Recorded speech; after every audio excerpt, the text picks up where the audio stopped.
लिख लिया लाडलो मेरे बच्चों, मेरे पकड़ो। चलो चलो इसका स्क्रीनशॉट ले लो फटाफट से ताकि अपन आगे बढ़े, ठीक है। चलिए, तो मेरे प्यारे बच्चों अब न्यूक्लियोफिलिक सब्स्टिट्यूशन रिएक्शन क्या है, कैसे हो रही है, ये हमें पता चल गया। अब हम लोग यहाँ पर टेक्निकली ये देखने वाले हैं कि न्यूक्लियोफिलिक सब्स्टिट्यूशन रिएक्शन का मैकेनिज्म क्या है। देखो, अगर किसी चीज़ को सच्चे दिल से चाहो, अबे क्या बोल रहा हूँ, अगर किसी चीज़ को देखना है कि वो न्यूक्लियोफिलिक सब्स्टिट्यूशन रिएक्शन कर रही है या नहीं, तो भाई साहब आप लोगों को उसका मैकेनिज्म आना चाहिए, आना ही चाहिए, नो डाउट आना चाहिए सर, कोई नई बात थोड़ी बोल रहा है। तो चलो न्यूक्लियोफिलिक सब्स्टिट्यूशन रिएक्शन के मैकेनिज्म की बात करते हैं। हेडिंग डालते हैं mechanisms of nucleophilic substitution reaction. मेरे प्यारे बच्चों, जैसा मैंने आपको शुरुआत में बताया था इस चैप्टर की, अगर तुम्हारे कार्बन से डायरेक्टली फंक्शनल ग्रुप जुड़ जाए और इस कार्बन से 3 हाइड्रोजन जुड़े हुए हों, देन डेफिनेटली ये मिथाइल हैलाइड की कैटेगरी में आएगा। मान लो यहां पर एक कार्बन, 2 हाइड्रोजन, 1 हेलोजन और 1 अल्काइल ग्रुप से जुड़ जाए, तो ये तुम्हारा प्राइमरी अल्काइल हैलाइड हो जाएगा। जो भी अल्काइल ग्रुप होगा वो समझ में आ जाएगा, प्राइमरी अल्काइल ग्रुप।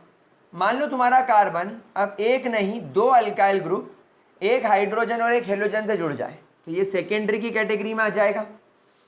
और अगर मान लो तुम्हारा कार्बन जिससे कि हमारा हेलोजन डायरेक्टली जुड़ा हुआ है, अगर वो तीनों के तीनों अल्काइल ग्रुप से जुड़ जाए तो वो टर्शरी अल्काइल हैलाइड की कैटेगरी में आ जाएगा।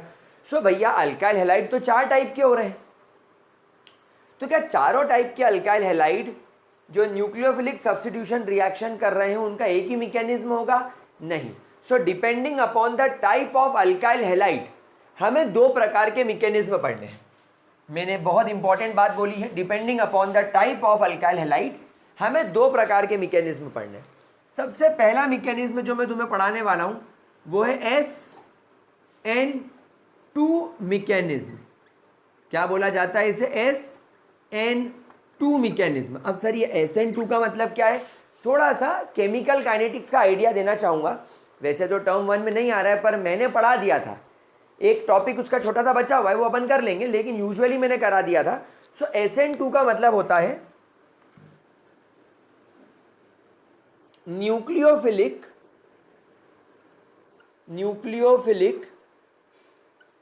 Substitution reaction which follows. 2 का मतलब होता है सेकेंड ऑर्डर काइनेटिक्स, विच फॉलोज सेकेंड ऑर्डर काइनेटिक्स, विच फॉलोज सेकेंड ऑर्डर काइनेटिक्स। समझ में आ रही है? ये सेकेंड ऑर्डर काइनेटिक्स को फॉलो करता है। अब सर सेकेंड ऑर्डर काइनेटिक्स का मतलब क्या होता है? What do you mean by second order kinetics? So second order kinetics का मतलब होता है that is the rate of this reaction या the rate of the reaction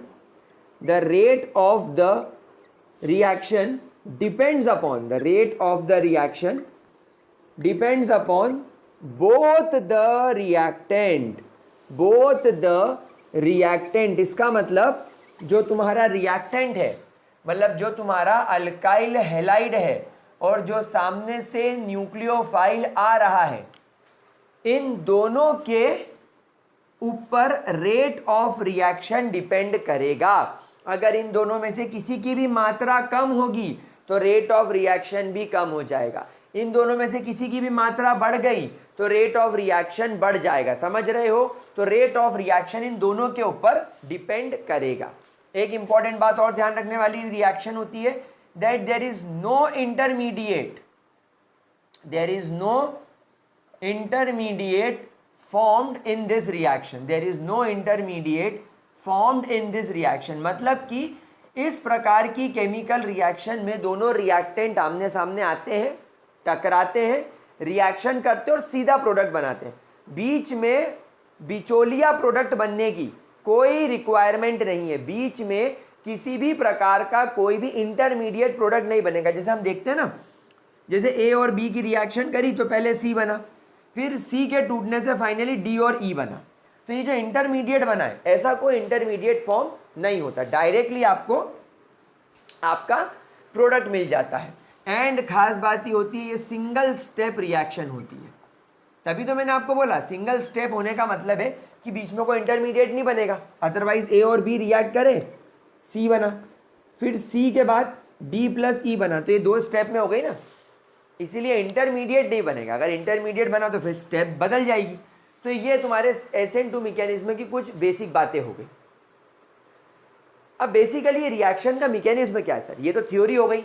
मजा तो मजा नहीं आ रहा है, वो तुम्हारी शादियों में सब नाच रहे हैं, बेहतरीन इंजॉय कर रहे हैं, खा रहे पी रहे हैं, बट मीन वाइल योर फूफा जी, योर जीजा जी एंड योर मौसा ji sitting in a table and they are saying मजा नहीं आ रहा है, कुछ तो गड़बड़ है दया। तो ठीक उसी तरह भी तुमको ऐसा फील हो रहा होगा। इतना मैंने बता दिया, ये सारे पॉइंट्स पर सवाल आते हैं MCQs में, लेकिन तुम्हें क्या है, मज़ा नहीं आ रहा। तो चलो मज़ा दिलाते हैं। तो इमेजिन करो लाडलो, ये रहा तुम्हारा कार्बन, इस कार्बन से आपका हेलोजन जुड़ा हुआ है। नो डाउट इस हेलोजन पर पार्शियल नेगेटिव चार्ज, इस कार्बन पर पार्शियल पॉजिटिव चार्ज, ये 1 2 और 3 इसके बॉन्ड, ठीक है। एंड सामने से तुम्हारा न्यूक्लियोफाइल अटैक करने आ रहा है। अब प्रॉब्लम समझना, ओरिएंटेशन बैरियर आ रहा है यहाँ पर। कौन सा बैरियर आ रहा है, ओरिएंटेशन बैरियर। समझो, आज अगर ये हेलोजन मार्केट में अकेला होता तो नेगेटिवली चार्ज होता, मतलब ये भी न्यूक्लियोफाइल है ना, अभी कार्बन से जुड़ा है तो इसकी इज्जत नहीं है क्या, मतलब ये तुम्हारे मृत्युंजय सर ग्रेविटी सर्कल है क्या, अकेला है तो कोई इज्जत नहीं। और ये तुम्हारे दूसरा इंस्टीट्यूट जिनके ज़्यादा सब्सक्राइबर थे तो उनकी इज्जत, उनको पढ़ाना आता, अपन बेवकूफ़। तो ठीक है, हेलोजन वैसे यहाँ पर अकेला नहीं है, किसी के साथ अटैच्ड है, तो हम इसकी इज्जत नहीं कर रहे, बट रियल में ये एक न्यूक्लियोफाइल है, बहुत नेगेटिव चार्ज होता है। अब सामने से एक नया न्यूक्लियोफाइल आया, जब ये न्यूक्लियोफाइल सामने से अटैक करने की कोशिश करेगा तो ये हेलोजन और ये न्यूक्लियोफाइल आमने सामने आ जाएंगे। न्यूक्लियोफाइल ही है दोनों, दोनों को न्यूक्लियस पसंद है, दोनों नेगेटिवली चार्ज है, नेगेटिव नेगेटिव रिपेल करेगा। सो बिकॉज ऑफ रिपल्शन ये न्यूक्लियोफाइल सामने से अटैक नहीं कर पाएगा, ये न्यूक्लियोफाइल सामने से अटैक नहीं कर पाएगा। फिर ये बैठा रहेगा, बैठा रहेगा, एकदम टीवी पर आवाज आएगी, माहेशपति साम्राज्यम, ये बोलेगा अच्छा बाहुबली आ रही है। फिर बाहुबली देखते देखते देखते देखते देखते पिक्चर खत्म होती है, एंड में कटप्पा बाहुबली को पीछे से चाकू मार देता है। ये बोलता है ओ तेरी मेरे को समझ में आ गया, ओ तेरी मेरे को क्या कहने में समझ गया। तो ये nucleophile will behave as a Kattappa और this carbon will be Baahubali, और ये इसके पिछवाड़े से इसमें घुस जाएगा, ढिचकियाँ डुम डुम डुम डुम डुम।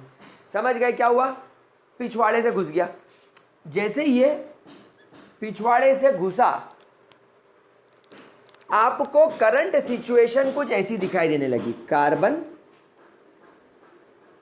कार्बन से ये रहा तुम्हारा हेलोजन, ये रहा तुम्हारा नया न्यूक्लियोफाइल, और ये दोनों बॉन्ड मैं थोड़े से ऊपर खिसका देता हूं और ये नीचे कर देता हूं। अब आप यहां पर देखो, यहां पर राइट नाउ कार्बन अपनी पेंटावेलेंट स्टेट में चला गया है, कार्बन अपनी पेंटावेलेंट स्टेट में चला गया। सर पेंटावेलेंट का मतलब राइट नाउ कार्बन एक साथ 1 2 3 4 और 5 स्पीशीज से जुड़ा हुआ है। इसको बोलते हैं इंटरमीडिएट स्टेट ऑफ कार्बन। इसको क्या बोलते हैं, इंटरमीडिएट स्टेट ऑफ कार्बन।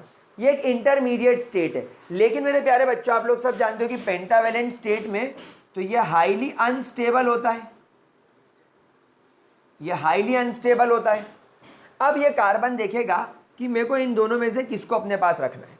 अब ये तोलेगा तो ये देखेगा कि थोड़ा सा हल्का पड़ रहा है ये हेलोजन, तो अल्टीमेटली ये हेलोजन को रिमूव करके फाइनली न्यूक्लियोफाइल को यहाँ अटैच कर लेगा और ये 3 बॉन्ड इसके यहाँ चले जाएंगे और ये हेलोजन रिएक्शन से बाहर हो जाएगा। क्या बात समझ में आ रही है मेरे प्यारे बच्चों? कोई दिक्कत, कोई परेशानी? तो ये है तुम्हारा मैकेनिज्म। इसको मैं इंटरमीडिएट स्टेट लिख देता हूँ। अब बच्चे मेरे से बोलेंगे सर आपने यहाँ तो बोला था कि किसी प्रकार का इंटरमीडिएट बन ही नहीं रहा, किसी प्रकार का इंटरमीडिएट तो बन ही नहीं रहा। अरे तो इंटरमीडिएट का मतलब जो बहुत देर रहे रिएक्शन में, जिसकी अवेबिलिटी आपको दिखे, चलती रिएक्शन में आप उसे देख सको। ये दिखेगा नहीं, ये हाईली अनस्टेबल है, ये पलक झपकने से पहले ही टूट जाएगा। कुछ फ्रैक्शन ऑफ सेकेंड्स के लिए ये बनेगा, उसके बाद ये टूट के सीधा का सीधा बाहर हो जाएगा। कोई दिक्कत? अच्छा एक बात और नोटिस करी तुमने,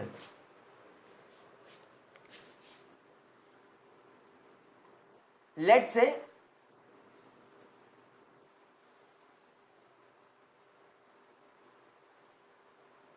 हम लोग पोपट लाल हैं, तारक मेहता का उल्टा चश्मा वाले। ये हमारा छाता है। जब तेज हवा चलती है, जब तेज हवा चलती है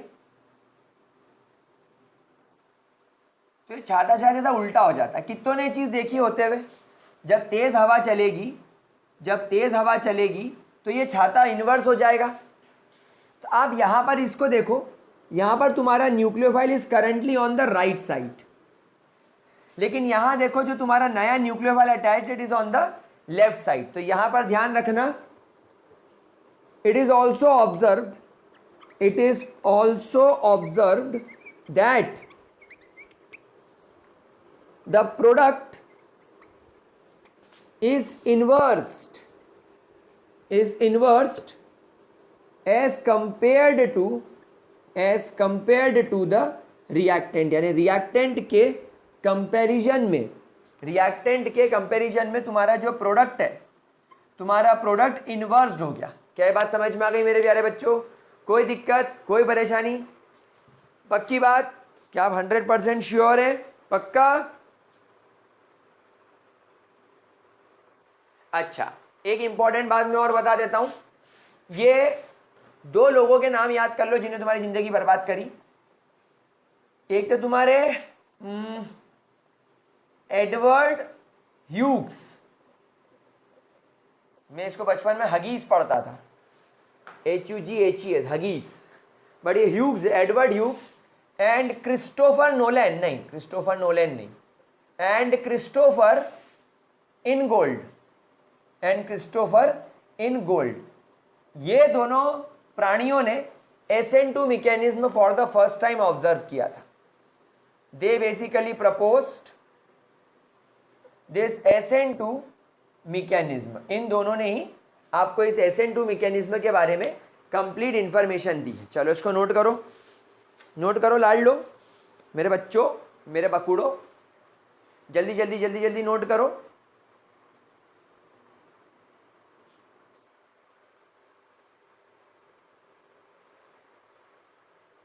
ठीक है, ग्रेट। अब हम लोग यहां पर ये देखना चाहते हैं कि ये जो SN2 मैकेनिज्म है, सर ये समझ में तो आ गया कि ये कैसे हो रहा है। हमारा न्यूक्लियोफाइल पीछे से अटैक कर रहा है, nucleophile will attack the carbon from behind.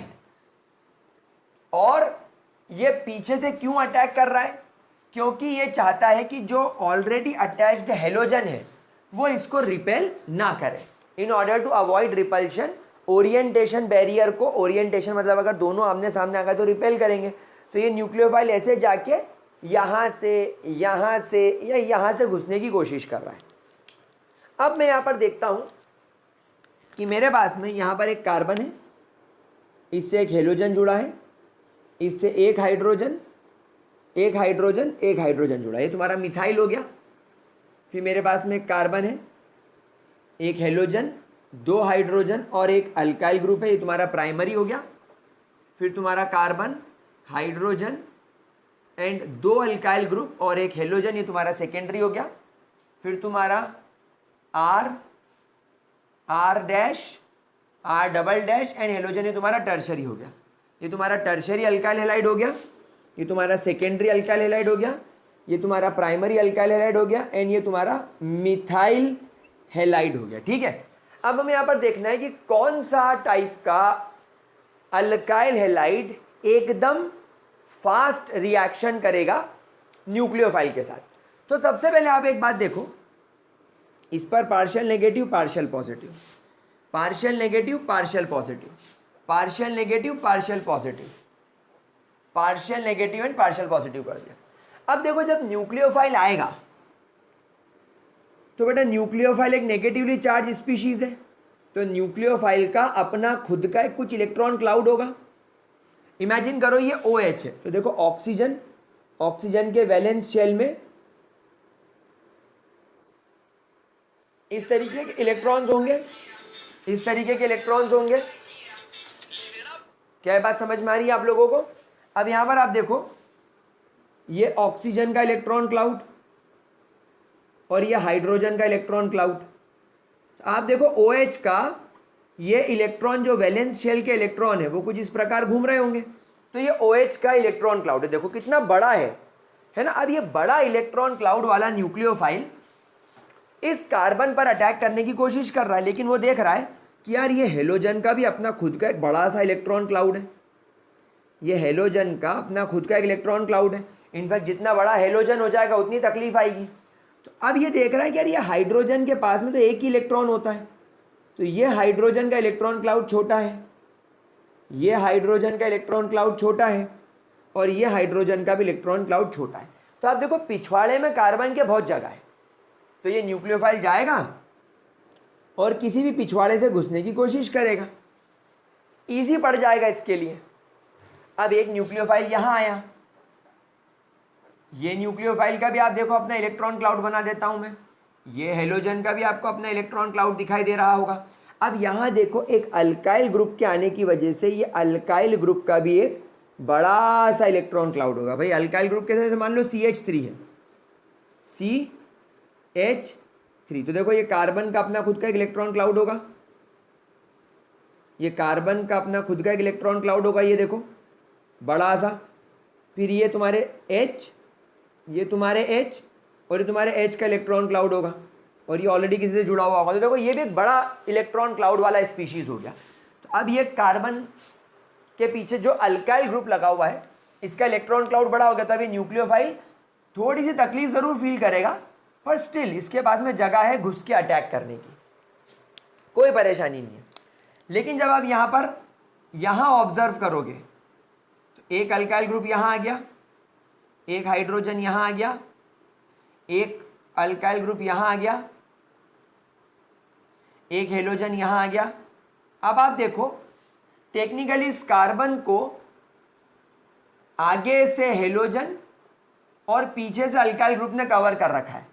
अब ये जाकर घुसने की कोशिश करेगा लेकिन घुस नहीं पाएगा, ये यहाँ से घुसने की कोशिश करेगा लेकिन यहाँ से भी नहीं घुस पाएगा, और सामने से तो ये घुस सकता ही नहीं है। तो यहाँ पर न्यूक्लियोफाइल को अटैक करने में बड़ी मुश्किलों का सामना करना पड़ेगा। अब यहाँ पर देखें, यहाँ पर फिर तुम्हारा न्यूक्लियोफाइल आ गया इलेक्ट्रॉन क्लाउड, मतलब यहाँ पर न्यूक्लियोफाइल क्या करेगा, न्यूक्लियोफाइल स्टेरिक हिंड्रेंस को फील करेगा, एक बहुत खतरनाक स्टेरिक हिंड्रेंस लगेगा। अच्छा यहाँ देखो ये हेलोजन, ये अल्काइल ग्रुप, ये अल्काइल ग्रुप और ये अल्काइल ग्रुप, यहाँ तो न्यूक्लियोफाइल कहीं से भी घुसने की कोशिश कर ही नहीं सकता, न्यूक्लियोफाइल कहीं से नहीं घुस पाएगा। तो अब आपको खुद को एक बात समझ में आ रही होगी कि जो ऑर्डर ऑफ रिएक्टिविटी है, जो ऑर्डर ऑफ रिएक्टिविटी है किसका, अल्काइल हैलाइड का with nucleophile through SN2 mechanism. Order of reactivity SN2 mechanism से वो कैसी रहेगी, मिथाइल वाले की सबसे ज़्यादा रहेगी, क्योंकि मिथाइल वाले के अंदर लीस्ट स्टेरिक हिंड्रेंस है, लीस्ट स्टेरिक हिंड्रेंस है। स्टेरिक हिंड्रेंस का मतलब क्या, the electron cloud of your alkyl halide and the electron cloud of your nucleophile को किसी प्रकार का रिपल्शन नहीं लग रहा है। लेकिन जैसे जैसे नंबर ऑफ अल्काइल ग्रुप बढ़ते जाएंगे, स्टेरिक हिंड्रेंस बल्कि ग्रुप बढ़ने से स्टेरिक हिंड्रेंस बढ़ेगा और ऑर्डर ऑफ रिएक्टिविटी घटती जाएगी। तो ऑर्डर ऑफ रिएक्टिविटी क्या होगी?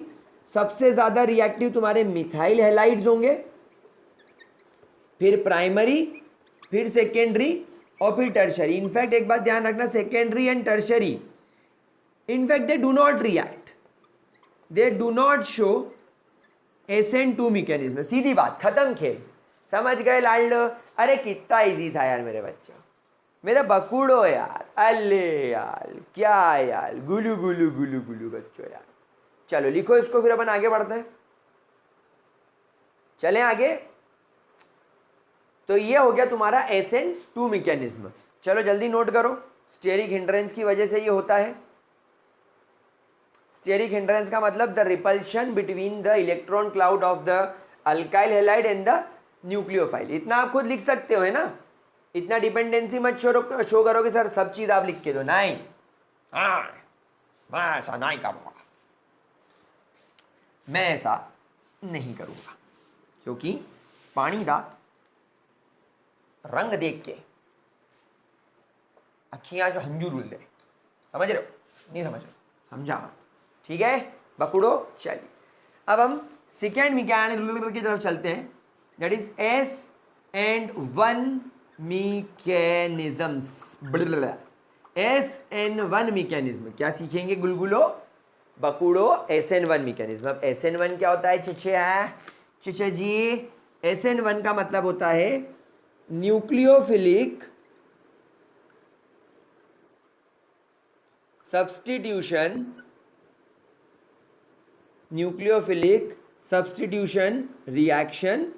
और इस 1 का क्या मतलब निकला? Which shows the first order kinetics, जो कि फर्स्ट ऑर्डर काइनेटिक्स को शो करता है। अब सर फर्स्ट ऑर्डर काइनेटिक्स का मतलब क्या होता है? फर्स्ट ऑर्डर काइनेटिक्स का मतलब होता है मेरे प्यारे बच्चों, where the rate of the reaction will depend upon only one reactant। सिर्फ एक रिएक्टेंट पर ही ये डिपेंड करेगा। It will depend on only one reactant. अब वो न्यूक्लियोफाइल हो या अल्काइल हैलाइड हो, उससे हमें कोई लेना देना नहीं है, लेकिन वो उन दोनों में से किसी एक पर ही डिपेंड करेगा। जैसे SN2 पर दोनों में कर रहा था, यहाँ पर वो किसी एक पर ही करेगा। एंड मेरे हिसाब से वो अल्काइल हैलाइड पे करना चाहिए। क्यों? क्योंकि मैं आपको बताऊंगा अभी कि वो अल्काइल हैलाइड पर कैसे डिपेंड करेगा। ठीक है? अच्छा, क्या यहाँ तक प्रॉब्लम क्लियर हो गई? क्या यहाँ तक कोई तकलीफ? अच्छा, दूसरा ये भी बोल सकते हैं कि भाई न्यूक्लियोफाइल कितना पावरफुल है, तो हमको उतना डिटेल में नहीं जाना है, हमको उतना नहीं घुसना है। हमको बस ये बात ध्यान रखनी है कि ये मैकेनिज्म सिर्फ एक ही पर डिपेंड करेगा। इसका जो केमिकल रिएक्शन का रेट है वो सिर्फ एक ही पर डिपेंड करेगा। अच्छा, ये और एक बात बताता हूं, यहां पर आपको इंटरमीडिएट दिखाई देगा। Intermediate is formed, no doubt यहां पर आपको इंटरमीडिएट दिखाई देगा, यहां पर आपको इंटरमीडिएट शो होता हुआ नजर आएगा। एंड ये डबल स्टेप, या हमें इसको डबल नहीं बोलना चाहिए, 2 स्टेप्ड केमिकल रिएक्शन है ये 2 steps chemical reaction. It is a 2 steps chemical reaction. क्या ये बात मेरे प्यारों तुमको समझ में आ रही है? अब ये कैसे हुई, चलो मैं आपको समझाता हूं। हमेशा एक बात ध्यान रखना, स्टार बनाकर एक पॉइंट लिख लो, दैट दिस रिएक्शन जो कि SN1 मैकेनिज्म से हो रही है must be done in presence of polar protic solvent। polar protic solvent के मैं एग्जांपल लिख देता हूं, जैसे वाटर, ये तुम्हारा अल्कोहल, जैसे तुम्हारा एसिटिक एसिड एक्सेट्रा। सर ये पोलर प्रोटिक सॉल्वेंट क्या है? जो कि केमिकल रिएक्शन में प्रोटॉन छोड़ दे। इसमें से H+ निकलेगा, इसमें से H+ निकलेगा, इसमें से भी H+ निकलेगा। तो ये सॉल्वेंट बड़े इंपॉर्टेंट है। क्यों? देखो, ये तुम्हारा कार्बन, इससे तुम्हारा हेलोजन जुड़ा हुआ है, और यहां पर इसके 3 बॉन्ड्स हैं। ये पार्शियल पॉजिटिव, ये पार्शियल नेगेटिव। अब बेसिकली जब मैं इस अल्काइल हैलाइड को एक पोलर प्रोटिक सॉल्वेंट में छोड़ता हूं तो वह H+ रिलीज करेगा। इस H+ को देखकर ये हेलोजन गाएगा, जिया ललचाए रहा न जाए, ये बोलेगा मेरा दिल मचल रहा है तुझसे मिलने को। तो ये इसके साथ में निकल के बाहर हो जाएगा। तो अभी मैं सिर्फ इसको ऐसा न्यूक्लियोफाइल बना के अलग कर देता हूँ। अब जब ये न्यूक्लियोफाइल बन के अलग हो गया तो अब ये कार्बन के 3 बॉन्ड रहेगा और इस कार्बन पर एक पॉजिटिव चार्ज आ गया, तो ये तुम्हारा कार्बोकेटायन बन गया। It becomes carbocation. बोलो हाँ, क्या ये तुम्हें कार्बोकेटायन के फॉर्म में नजर आ रहा है? हाँ सर, बिल्कुल कार्बोकेटायन नजर आ रहा है। अब इस कार्बोकेटायन को, जिस पर पॉजिटिव चार्ज है, इस कार्बोकेटायन के सामने तुम्हारा न्यूक्लियोफाइल आएगा और बोलेगा सूरज हुआ मध्यम चांद जलने लगा। तो ये भी काजोल की तरह चिल्लाएगी, मैं ठहरी रही जमी चलने लगी, और ये बिल्कुल सामने से जाके शाहरुख खान स्टाइल में इससे गले लग जाएगा और आपको अल्टीमेटली प्रोडक्ट बनता हुआ दिखाई देगा कुछ इस प्रकार का। आप देखो यहाँ पर कोई इन्वर्जन वगैरह नहीं देखने को मिल रहा है और ये ड्यूअल स्टेप केमिकल रिएक्शन, ये स्टेप 1 है, ये स्टेप 2 है। अच्छा, ये केमिकल रिएक्शन कंपैरेटिवली स्लो होगी, लेकिन ये केमिकल रिएक्शन एकदम फास्ट होगी। क्यों भाई? ऑलरेडी ये केटायन बन चुका है। केटायन के सामने जब तुम्हारा न्यूक्लियोफाइल आएगा, न्यूक्लियोफाइल नेगेटिवली चार्ज, तो भाई ऑपोजिट अट्रैक्ट्स, तो ये फटाक से अटैच हो जाएगा। ये स्लो क्यों होगी सर? भाई यहाँ पर कार्बन और हेलोजन का बॉन्ड तोड़ना खेल नहीं है बच्चों का, इसमें तेल निकल जाता है अच्छों का, थोड़ा टाइम लगता है। तो ये हो गया तुम्हारा SN1 मैकेनिज्म। क्या ये बात समझ में आ रही है मेरे प्यारों, मेरे बच्चों, मेरे बकुड़ों, मेरे लाडलो? चलो इसका स्क्रीनशॉट खटाक से खींच लो, खचाक से इसका स्क्रीनशॉट खींच लो, खचाक से आवाज आनी चाहिए। हो गया? Great. SN1 SN2 mechanism clear? अच्छा, अब सर एक बात बता दो, SN1 SN2 रिएक्शन कौन सा ज़्यादा अच्छा शो करता है? टर्शरी, प्राइमरी, सेकेंडरी, मिथाइल, कौन? तो अब एक बात समझो, इस मैकेनिज्म को फिर से ध्यान से देखो। कुछ देर तक कार्बोकेटायन हमें रिएक्शन में चाहिए, हमें कार्बोकेटायन कुछ देर तक रिएक्शन में चाहिए। तो यहाँ पर स्टार बना के हम लोग पॉइंट लिखेंगे that those alkyl halides that have ability to form a stable carbocation, carbocation will show SN1 mechanism. ठीक है, चलो अब अपन एक बार फटाफट से सारे कार्बोकेटाइंस, मतलब सारे अल्काइल हैलाइड्स बनाए थे। कार्बन, हेलोजन, H, ये तुम्हारा मिथाइल हो गया। फिर यहाँ पर एक R आ गया, यहाँ पर C आ गया, यहाँ पर आ गया H और यहाँ पर आ गया X। फिर यहाँ पर आ गया R' C R H X और फिर यहाँ पर आ गया R C R' and R" और ये आ गया तुम्हारा हेलोजन। अब मेरे को एक बात बताओ, जब इस मिथाइल वाले का हेलोजन इसे छोड़कर जाएगा तो इस पर आ जाएगा पॉजिटिव चार्ज। याद करो, मैंने आपको मार्कोनिकॉव रूल में एक एग्जाम्पल बताया था। इस कार्बन के पास में अगर ये पॉजिटिव चार्ज आ गया तो इस पॉजिटिवली चार्ज कार्बन को होल्ड करने के लिए, स्टेबल करने के लिए, तो यहाँ पर 3 छोटे छोटे हाइड्रोजन ही है। दीज आर वेरी लिटिल प्यारे प्यारे छोटे छोटे हाइड्रोजन। मतलब इमेजिन करो, घर में एक छोटा बच्चा आ गया, ये एक न्यू बॉर्न बेबी है, 7 महीने 8 महीने 1 साल का छोटा बच्चा, और इसके मम्मी पापा इसको घर में छोड़ के चले गए। अब घर में 3 छोटे छोटे बच्चे हैं, ये तीनों नर्सरी में पढ़ते हैं। तो क्या ये नर्सरी में पढ़ने वाले 3 साल के बच्चे इस 1 साल के बच्चे को संभाल पाएंगे? नहीं। मतलब ये हाईली अनस्टेबल होगा, मतलब it is a very unstable carbocation, this is an unstable cation, therefore इसकी रिएक्टिविटी सबसे लीस्ट होगी। इसकी रिएक्टिविटी सबसे लीस्ट होगी, मतलब मिथाइल हेलाइड्स देखा जाए तो टेक्निकली ये शो ही नहीं करेंगे, they will not show SN1 mechanism, इनके बस की बात नहीं है। अब यहाँ से हेलोजन हटा दो, फिर एक H आ गया। अब देखो यहाँ पर इस घर में एक बड़ा आदमी है, एक बड़ा आदमी इस घर में है। इस छोटे बच्चे को संभालने के लिए 2-3 साल के बच्चे हैं, 1 साल के बच्चे को संभालने के लिए 2 छोटे छोटे बच्चे हैं जो 3-3 साल के हैं, लेकिन एक बड़े भैया हैं, लेकिन फिर भी ये अकेले हैं। अब ये अकेले भैया घर में देखें, इन दोनों छोटे बच्चों का होमवर्क कराएं, इन सब के लिए खाना बनाएं, इन सब का टेक केयर करें, इसकी पॉटी सूसू साफ करें, इन भी पॉटी सूसू करते हैं, इनकी पॉटी सूसू साफ करें, कपड़े धोएं, खाना बनाएं, बर्तन मांजें, घर का टेक केयर करें, बाहर से सामान लाए, मुश्किल है। मतलब ये अकेला अल्काइल हैलाइड भी, अकेला बल्कि ग्रुप भी इस कार्बोकेटाइन को नहीं संभाल सकता, तो it is also somewhat unstable, मतलब ये भी कम होगा। लेकिन अब आप यहां देखो, अब जैसे इसका हेलोजन गया, अब इस कार्बोकेटाइन को संभालने के लिए घर में 2 बड़े बड़े लोग हैं। अगर एक बड़े भैया बाहर जाएंगे तो दूसरा घर का ध्यान रख लेगा, मतलब अब 2 बड़े लोग हैं और ये एक छोटू सा बच्चा, इसका होमवर्क पॉटी सूसू सब हो जाएगा। तो अब ये सेकेंडरी वाला मोर स्टेबल हो गया।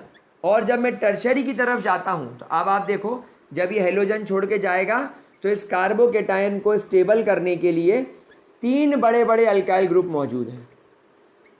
मतलब ये वाला carbocation will be the maximum stable carbocation, this carbocation will be having the maximum stability. क्या ये बात समझ में आ गई? तो क्योंकि ये कार्बोकेटाइन मैक्सिमम स्टेबल है, हमें स्टेप 2 में केटाइन की जरूरत पड़ रही थी। अब इमेजिन करो अगर ये कार्बोकेटाइन बन जाए और वो उस टाइप का कार्बोकेटाइन बने जो अनस्टेबल है, तो बन के टूट जाएगा, ये बनेगा और टूट जाएगा। न्यूक्लियोफाइल जब तक इसकी तरफ पहुंचेगा ये टूट जाएगा, न्यूक्लियोफाइल इसकी तरफ पहुंचेगा और ये टूट जाएगा। तो कहां से रिएक्शन हो पाएगी? इसीलिए मिथाइल और प्राइमरी वाले तो SN1 लगभग शो नहीं करते। प्राइमरी और मिथाइल को छोड़ के सेकेंडरी और टर्शरी SN1 मैकेनिज्म को शो करेंगे। क्या ये बात समझ में आ गई? तो जितना ज्यादा स्टेबल कार्बोकेटाइन होगा उतना ज्यादा ये लोग इस मैकेनिज्म को शो करेंगे। क्या ये बात मेरे प्यारे बच्चों को समझ में आ गई? कोई दिक्कत, कोई परेशानी? चलिए इतना नोट करो। आगे बढ़ने से पहले एक बहुत important information, are you a class 9th और 10th स्टूडेंट?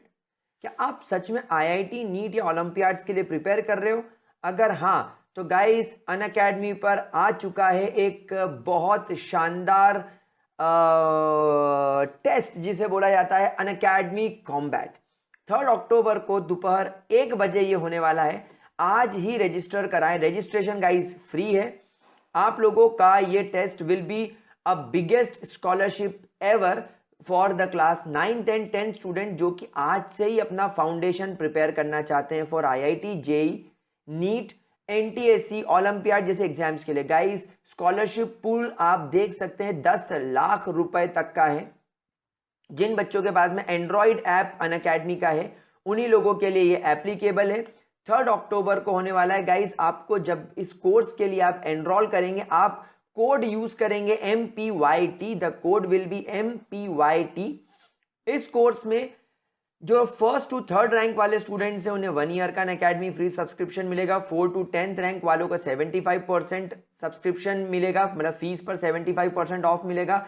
11 to 50 रैंक वालों को 50% स्कॉलरशिप मिलेगी अनअकैडमी प्लस सब्सक्रिप्शन पे, और 51 से 100 रैंक वाले स्टूडेंट को 25% तक का ऑफ मिलेगा। गाइस 60 मिनट्स का टेस्ट होगा, 30 क्वेश्चंस होंगे, साइंस एंड मैथमेटिक्स के 2 सेक्शंस होंगे, 30 क्वेश्चंस ईच। एंड उसके बाद में आप लोगों को आपके रिजल्ट्स मिलेंगे। आप जहां जहां आपने गलतियां करी है वो सब के बारे में आपको डिटेल्ड एनालिसिस मिलेगा। हमारी टॉप मोस्ट एजुकेटर की टीम्स आप लोगों को इसके सोल्यूशन प्रोवाइड करेंगी। बस आपको कोड यूज करना है MPYT। आप लोगों को इस कॉम्बैट का पूरा लिंक मैंने डिस्क्रिप्शन बॉक्स में दे दिया है। तो गाइस देर किस बात की, ग्रैब द ऑफर नाउ। ये लिमिटेड टर्म के लिए है। आप जिस भी 9th-10th के स्टूडेंट को जानते हो फटाफट से इसके बारे में उन्हें बता दीजिए। So guys let's crack it.